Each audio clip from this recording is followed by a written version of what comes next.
آپ نے کہا تھا کہ شیعہ کافر ہیں، وہ صحابہ کو بھی نہیں مانتے۔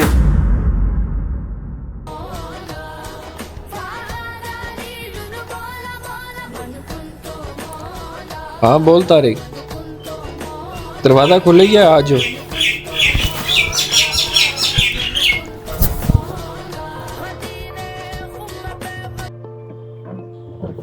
یہ کیا کیا ہے تو نے؟ اسپیکر کیوں بند کیے ہیں؟ تم کب سے ایسی چیزیں سننے لگے ہو؟ اچھا بھلا نیک انسان تھا۔ کیا مطلب ہے تمہارا؟ مطلب یہ کہ جس کلام کو تو سن رہا ہے یہ شیعہ لوگ سنتے ہیں اور سیدھا سیدھا ہمارے خلاف ہے۔ اس میں مولا علی علیہ السلام کی شان بیان کی جا رہی ہے اور ان کی ولایت کا اقرار ہے، ہمارے خلاف کیسے؟ یہی تو یہ شیعہ لوگ سنتے ہیں اور حضرت علی کو رسول اللہ سے زیادہ شان دیتے ہیں۔ استغفر اللہ، استغفر اللہ، یہ کیسی باتیں کر رہے تو؟ کیا منافقت ہے یہ؟ منافقت میں نہیں، تو دکھا رہا ہے، وہ ابھی کفر۔ پتہ نہیں کس سے اول فول سن کے آئے اور یہاں کے بکواس کر رہے۔ اگر میں بکواس کر رہا ہوں تو سچ بتا دے۔ میرے بھائی، میری تحقیق کے مطابق شیعہ لوگ رسول اللہ صلی اللہ علیہ وآلہ وسلم کو آخری نبی مانتے ہیں اور حضرت علی علیہ السلام کو پہلے امام مانتے ہیں، اور یہ دو الگ چیزیں ہیں۔ لو جی، نیا فتویٰ۔ یہ نیا فتویٰ نہیں، ایک تاریخی حقیقت ہے۔ وہ جو ہم بچپن سے سنتے آئے ہیں وہ سب کیا ہے؟ بار بار سننے سے جھوٹ سچ نہیں ہو جاتا۔ میں کیسے مان لوں کہ تو سچ کہہ رہا ہے؟ ہاں مان، تیری مرضی۔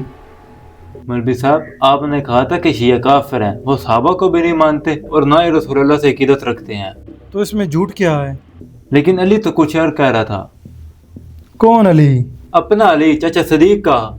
جب سے وہ ان کافروں کے ساتھ اٹھنے بیٹھنے لگا ہے ان جیسے ہی ہو گیا ہے۔ لیکن مجھے تو اس کی بات میں دلیل نظر آ رہی ہے۔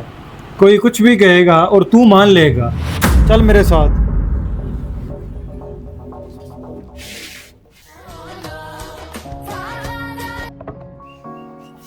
کیا مسئلہ ہے تم لوگوں کو؟ کیوں جلن ہو رہی ہے؟ خود تو بیٹھ گیا ہے، دوسروں کو تو سیدھے رستے پہ رہنے دے۔ مولوی صاحب آرام سے، ذرا ٹھنڈے ہو کر بات کریں۔ تو یہاں ہمارے صحابہ کی توہین کرے اور میں وہاں بیٹھا رہوں۔ استغفر اللہ، استغفر اللہ۔ اللہ مجھے معاف نہ کرے اگر میں صحابہ کی شان میں گستاخی کروں۔ تو طارق جھوٹ بول رہا ہے۔ کیا؟ اچھا، میں نے صحابہ کی شان میں گستاخی نہیں کی بلکہ اس کو حقیقت بتائی ہے۔ کیا بحث ہو رہی ہے مولوی صاحب؟ آپ یہاں خیریت تو ہے نا؟ خیریت ہی تو نہیں ہے، اس نے صحابہ کی شان میں گستاخی کی ہے۔ عباس بھائی، آپ ہی انہیں کچھ بتائیں۔ یہ سستی کتابوں کے غیر معیاری حوالوں کے مفتی میری جان لینے کے در پہ ہیں۔ تو کھل کر بتائیں۔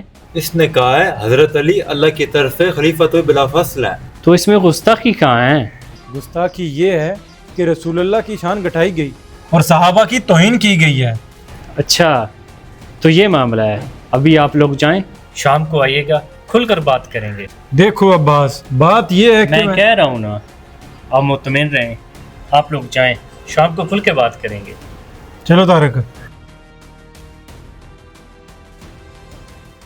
مولوی صاحب، مولا علی علیہ السلام کون تھے؟ صحابی تھے۔ اس کے علاوہ کیا وہ اہل بیت میں سے نہیں تھے؟ اہل بیت میں سے تھے، لیکن ویکن کو چھوڑے کہ خطبہ حجت الوداع کے موقع پر رسول اللہ صلی اللہ علیہ وسلم نے نہیں فرمایا تھا من کنت مولا فہذا علی مولا؟ تو اس میں کیا خاص ہے؟ اس میں انہوں نے یہی کہا تھا کہ جس کا میں دوست اس کا علی دوست۔ مولوی صاحب، قرآن کو آپ کچھ زیادہ ہی سادہ لے رہے ہیں۔ قرآن پاک میں کئی جگہ، جیسا کہ سورہ تحریم، سورۃ الحدید، اس میں مولا کے معنی دوست کے لیے گئے ہیں، سادہ میں نہیں۔ خطبہ حجت الوداع شروع ہونے سے پہلے سورہ مائدہ کی آیت نمبر 67 نازل ہوئی، جس کا مفہوم کچھ یوں ہے کہ اے نبی، پیغام پہنچا دیجئے۔ اگر آپ نے یہ پیغام نہیں پہنچایا تو اس کا مطلب ہے کہ آپ نے کچھ بھی نہیں پہنچایا۔ اور اسی طرح جب خطبہ ختم ہوا، سورہ مائدہ کی آیت نمبر 3 نازل ہوئی، جس کا مفہوم کچھ یوں ہے کہ اے نبی، آج میں نے دین کامل کر دیا۔ بات واضح ہے۔ میں ان حقائق کو کیسے مان لوں؟ مولوی صاحب، آپ جذباتی مت ہوں، یہ تاریخی حیثیت کی دلائل ہے۔ آپ اپنے عقیدے پہ مضبوط ہیں اور ہم اپنے پہ۔ مسئلہ تو حقیقت جاننا ہے۔ ہاں، یہ ضروری ہے۔ آپ تحقیق کریں، یوں کم دلائل کی بحث لڑائی جھگڑے اور اختلاف کے علاوہ کچھ بھی نہیں۔